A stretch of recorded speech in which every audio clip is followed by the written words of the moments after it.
Kita nak tahu apa sebenarnya penyebab utama terjadinya arthritis dan bagaimana benda ni boleh mempengaruhi tulang kita, Doktor. Jadi arthritis ini berpunca daripada dua sebab yang utama.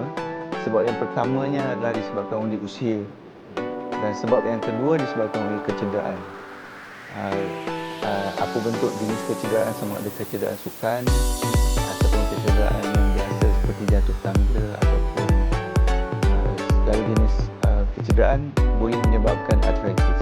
Jadi yang pertama tu disebabkan oleh usia, kita panggil sebagai primary arthritis ataupun arthritis yang utama yang tidak ada kecederaan yang disebabkan oleh usia saja.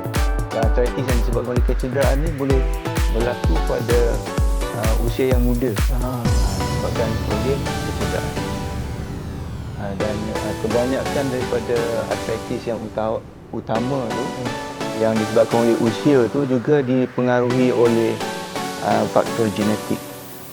Jadi sekiranya ayah ibu kita ada arthritis, ada kemungkinan boleh jadi yang kita juga boleh menghadapi masalah yang sama.